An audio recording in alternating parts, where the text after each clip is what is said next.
Everyone আসসালামু আলাইকুম। আজকে দুইটা ডগের বেবি দিচ্ছি। এক চাচা এসেছেন, ওনার সার্কাস আছে, সার্কাসের জন্য। তো নিয়ে আসো তো ওই বাচ্চাগুলো একটু নিয়ে আসো। এই চাচা আর আরেক ভাই আসছেন, ওনার সার্কাস আছে, শুনে খুব ভালো লাগলো। তো চাচা কেমন আছেন? ভালো আছেন? আপনার সার্কাসের লাকি 7 সার্কাস এখন গোয়ালহাটে মেলায় আছে। চেরাডাঙ্গিতে গেছিলেন? না, চেরাডাঙ্গিতে আমাদের অন্য সার্কাস আছে। এই যে এখানে ডগগুলো আছে, উনি ডগগুলো নিচ্ছেন। হ্যাঁ,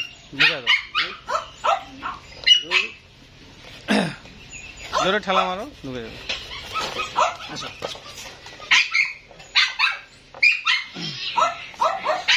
আরেকটা নিয়ে আসো। তো চাচা, আমাদের একটু কথা বলি আপনার সাথে। কেমন লাগলো আমাদের খামার? জিনিসগুলা দেখি আমার খুব পছন্দ, এবং মনে করো জিনিসগুলা পুষ্ট আছে। আপনি সেবা যত্ন খুব ভালোই করছেন, এটা নিয়ে আমি খুব ধন্য দিলাম আপনারে। আপনার সব সফল জিনিস আছে, আপনি যেভাবে খাঁচায় রাখছেন, সাইডিয়ে রাখছেন, ওরারে খেলাধুলা করার সুযোগ দেন, এটা দেখে আমার খুব ধন্যবাদ। আপনি জীব জানোয়ার ফালেন, এটাই মনে করো সবে তো ফালতে পারে না।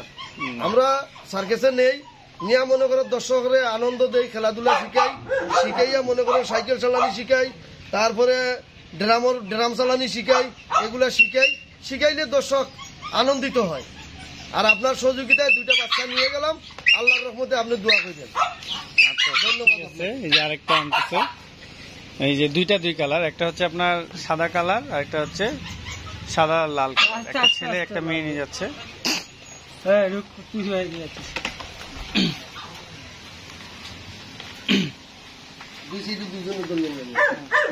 চাচা নিচে সহ ধরতে হবে, ওজন আছে তো দুইটা দিলাম চাচাকে। আপনি কিছু বলেন, আপনার কেমন লাগলো বলেন। আপনি তো এর আগে আসছিলেন, ভালো লাগছে? তারপর বলেন কেমন লাগলো খামারে এসে? না, আপনার খামারটা দেখে আমার ভালো লাগলো। আমি নীলফামারী থেকে আসছি। আচ্ছা আচ্ছা। আপনার কাছে একবার আসছিলাম, আবারও নেক্সট ডে এলাম, আসে দুটা ডগ নিলাম আমাদের সার্কাসের জন্য।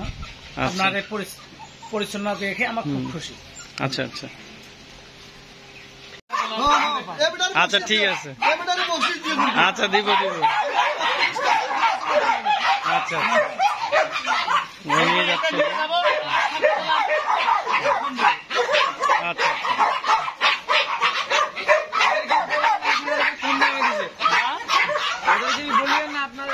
মানে মাঝখানে বসে নিতে হবে, মাঝখানে।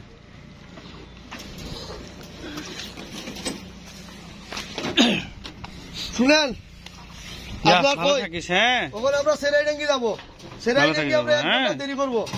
আপনি ওই দিক দিয়ে হাসিলে হয় গোয়ালহাট থেকে বাবু। হ্যাঁ, কয় টাকা দেওয়া লাগবে? যত্ন সহকারে রাখিয়েন, অনেক আদরের জিনিস। এই কথা আমার কোন 1 ঘন্টা খানি এটা আপনার মনে করেন, এটা আপনার যেটা আইসি এটা ভাড়া হিসাব করিয়ে দিয়ে দিব। এখন কয় টাকা দেওয়া লাগবে সেটা কর। এখন মনে করেন এটা থেকে চেরাডাঙ্গি, ঠিক আছে? চেরাডাঙ্গি থেকে গোয়ালহাট, মানে আজকে দিনটা আপনাদের সাথে শেষ। ওখানে কি চেরাডাঙ্গি মেলা যাবেন? আর ওইগুলাকে কোথায় রাখবেন, চেরাডাঙ্গিতে না গোয়ালেতে? না, এটাও গাড়ি থাকবে আমাদের এখানে। গোয়ালহাটে রাখবেন। গোয়ালহাট কয় তারিখ পর্যন্ত গোয়ালহাটে আছে? এখন জিব্বাত যখন মনে করো বুঝবেন যে কোনো কিছু লাগছে, জিব্বাত গাড়ি হয়ে গেছে, তখন কি করবেন জানেন? সোহাগা চিনেন? সোহাগা, হ্যাঁ, ওই যে মনোয়ারির দোকানে পাওয়া যায়। এই 10 টাকার কিংবা 5 টাকার সোহাগা দিব এতটুকু। আপনি এতটুকু পরিমাণ দিয়া আগ্নিত চামচের ভিতরে দিয়ে আগ্নিত ধরবেন, আগুনেতে। হ্যাঁ, আগুনিত ধরার পরে ওটা ফুটিয়ে দিব। ফুটার পরে একটু মধু দিবেন, দিয়া ওরা দিবেন, ছাটিয়ে খাই নিব। ওটা খাইলে কি হবে? ওর মুখ সব সময় তোমার পরিষ্কার থাকবে। সোহাগা না? সোহাগা খাইলে ভালো না? মানে কি হইলে কি কারণে এটা দিব? ওই যে অনেক সময় ওই যে মুখের মধ্যে খাইতেছে না, অরুচি হচ্ছে, রুচি কমে গেছে। সোহাগা দিয়ে গরম করে মধু দিয়ে দিব। এই তো ঠিক আছে চাচা। হ্যাঁ, আচ্ছা, আসবো। টাকা আপনি কম দিচ্ছেন। আচ্ছা, আসসালামু আলাইকুম। আচ্ছা চাচা, দেখা হবে। ওয়ালাইকুম আসসালাম।